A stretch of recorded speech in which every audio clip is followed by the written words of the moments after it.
Earlier, we were talking about Kalen DeBoer with Josh Pate. You can get that wherever it's podcasted. I've got 1, 2, 3, 4, 5, 6, 7 coaches, and I want to know their approval rating. That's the phrase you brought up, LT, going into this season. So this isn't ranking them as one of the top 10 coaches. It's almost presidential approval rating. And they usually do that with a percentage. President Trump's approval rating is such and such percent. Okay. Or, President Biden or President Obama. It's just a percentage. So obviously 100% is a perfect approval rating. We'll start with Steve Sarkisian. Before you give me your answer, I'll throw out a nugget to offer as an advice. Texas is better off now. Maybe you disagree with me. Texas is better off now than when Sark took over. So what is Steve Sarkisian's approval rating going into this season? Oh, I would say 75%. And that would have been a lot higher if they would have made a college football playoff last year. But when you're going in that direction and in year one in the SEC, you play for the SEC championship, you get to a college football playoff, you advance in the first round, and then the next year when you're more hyped up and you're the preseason number one team, you lose 3 games, you don't play for the conference championship, and you don't get to a college football playoff, it is a step back. So that seems low, Brown, but I understand what you're saying. Yeah, I was going to go 85. I was going to go a little higher than 75. I think there's 1 in 4 Texas fans, real quick, and I'll let you get to your point. 1 in 4 probably say, with the resources we've got, there's a lot of guys that could have done what Sark did. So post Mac Brown, your head coaches were Charlie Strong and Tom Herman. Have I got them all? So yeah. You're better off than either one of those. No guys. doubt. Yeah. You've taken it back to the good years of the Mac Brown era. So I would say 85%. But I'm with Lance. I mean, when you get a name like Arch Manning, if you don't make the playoffs with him this year, a lot of fans are going to look at that and say, boy, we wasted that talent. Well, and to we be had fair Arch, to we had Arch Sark, here for 2 years. I can't really recall outside of when they were coming off winning a national championship in 2005 how the approval rating was ever over like an 85 for Mac Brown, as good as he did. Texas fans were like, we should have more. I think walking out of the Rose Bowl after the USC win, Mac was probably at 100%. Yeah. And he never got back to that. Yeah. And should be noted that Lance has appeared on Austin radio and podcasts out there for years and years. You've probably got a better feel for this than any of us because of your time you spent with Chip out there. Josh Heupel at Tennessee right now. I'm interested on this one because for me, it seems like this has been I know he made the playoffs last year, and he didn't have his starting quarterback who left late, and he didn't have an embarrassing season, but it feels like it's on the down slope for Heupel. It would feel a lot different if Nico was going into year 3 and was still the quarterback and was, they were actually ascending instead of, as you said, going the other way. I don't know. I think Tennessee fans, it's still probably 70-75% because Tennessee basically did what Texas did. We were in a college football playoff in 2024, and then we missed it this year. But we all went into the season with a quarterback situation with Aguilar coming in saying, man, if he was to go 8-4 with this guy, that's a hell of a job. Yeah, I mean, when Nico left, I think we all felt like that Heupel, to a certain extent, got a free pass when Nico left at the time he left. But then I think when fans saw Aguilar and the way he played early, specifically that Georgia game, that went into, was it double overtime where they lost, triple, whatever the overtime situation was. Either way, a high-scoring game. Yeah, it was a high-scoring game. I think everybody's like, oh, well, screw it. We're better at quarterback now. So I think, in an odd way, his early success cost him his free pass, if that makes any sense. No, that's exactly right, because we were like free pass, and then by midseason we're like. Well, he's got a better quarterback. Yeah, what's happening here? Yeah, they lucked into a better quarterback, and then they couldn't finish the deal. So, I don't want to get stuck here, but I feel like Heupel's probably 80-85%. And I'll be honest, the play call right before halftime in Tuscaloosa. Terrible call. That risky of a pass out in the flat like that. Now, you got to trust your quarterback doesn't throw that pass. Yeah, but you're in a run formation with no timeouts and 9 seconds. Yeah, everybody knew you weren't running. The call was on Heupel. It was bad execution, but you take away, field goal kicker makes a kick against Georgia, and they don't call that play against Alabama. They win those 2 games. They're back in the playoffs. They're back in the playoffs. And I think the style, too, if you go back and you talked about this with Texas, the Butch Jones and the Jeremy Pruitt years, Those were tough teams to watch. At least Heupel, when they're losing, they're still losing in a fun way. I think it's 85%. Where'd you go? I went 75. Okay. So we're 2 for 2. That's good. You are identical there. That's right. Dan Lanning, and I'm throw this nugget out, seems to only lose to really good teams. Yeah, but that's what cost you a national championship when you lose to really good teams. And I think there's got to be an element of the Oregon fan bases that is like, at some point we have to win a national championship. And we've won all these games. We've won conference championships. We got all the glitz, all the glamour, and none of the trophies. So it can't be 100% because there's not a Oregon fan that doesn't. But I would say these last 2 years are better than any back-to-back years Chip Kelly had. I mean, Kelly had him in a national championship game in 2010. Did he back it up in 11? Yeah, I think they were really close. I was going to say it's much better than what you saw with Cristobal, although Cristobal won one Pac-12 championship and Willie Taggart. It's easier better than that. Yeah. And better than Helfrich. Yeah, I mean, he's been better than every guy. Helfrich played for a national He championship. did, right. He was in the national championship game. But he couldn't consistently do it. Yeah. This is the best since then. But I think Oregon, you probably do have an Oregon fan out there that's like, well, Helfrich did this. Cristobal won a Pac-12 championship. Like, anybody that coaches us back to Sarkeesian is going to be good. Why is he not winning these meaningful games? But I would say this is probably 85, 90%. I mean, you got a young coach doing a hell of a job, seems very loyal to that program, says the right things. At least if you're an Oregon fan, he says the right thing. So I think it's 85, 90. I think Lance will know this answer, so I'm going to ask you, and then I'll come to Lance. How many years was Chip Kelly the head coach at Oregon? Let's see. Helfrich coached in the 2013 national championship game. I feel like he took over in 2012. So I'm going to say one more year after that for Chip Kelly. So I'm going to say Kelly was the coach from 5 to 11. So I'm going to say 7. 7 years? I would say 5. It's only 4. I forget all the time he was only the head coach 4 years. But they were all really good years. Oh, they were all tremendous years. I mean, 10-3, 8-1, Rose Bowl finished 11th. 12-1, 9-0, national championship game finished 3rd. 12-2, 8-1, Rose Bowl finished 4th. 12-1, 8-1, Fiesta Bowl finished 2nd. Never finished worse than first or tied for first in the Pac-12/Pac-10.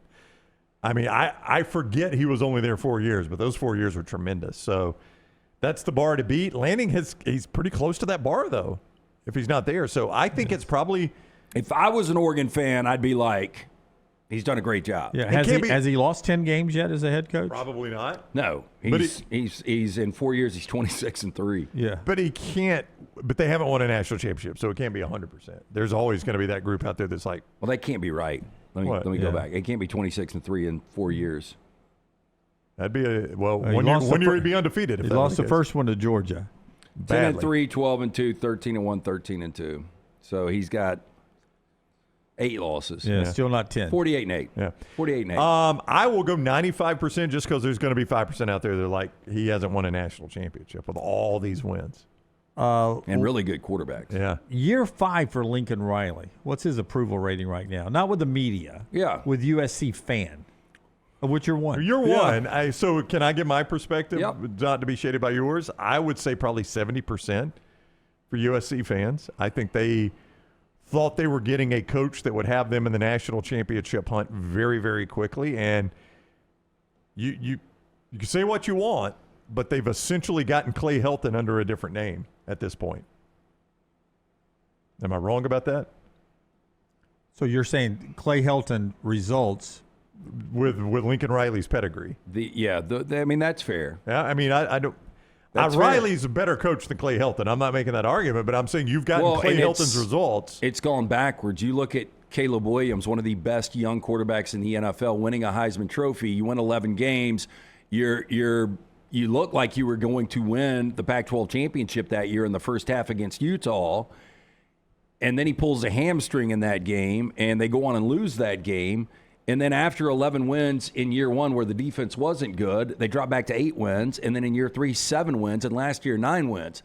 I would say it's 50-50 with the USC fans I've talked to. Oh, it's 50%. I said 70%. I think it's 50-50 because 4 years is long enough to get something done. I agree. Their collective has come together. You have hired a very capable general manager.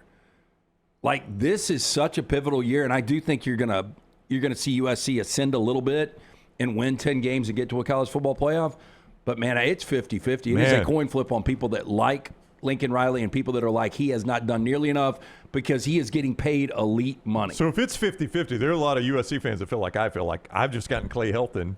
I've gotten a sexier Clay Helton. And we're paying a lot more money. Our friends at Walk-Ons, a couple more for these coaches' approval ratings. It's always a 100% approval rating at Walk-Ons, where every day is game day, whether it's a post-win celebration or drinks after work with the friends.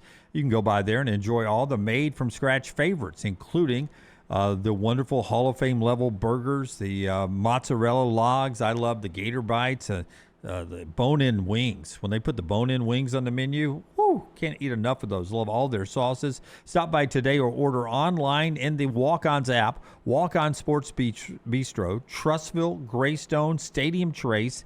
It's Walk-Ons with our friends. Game On, I should say, at Walk-Ons. Game On with our friends at Walk-Ons. Dabo Swinney. I will say this. In his generation, he was a top 5 coach. At one point, he was considered the best coach in college football with Nick Saban still coaching. Not in my book, but there were people that were arguing Couple people would say that, should he be 1 or should he be 2 with Nick Saban.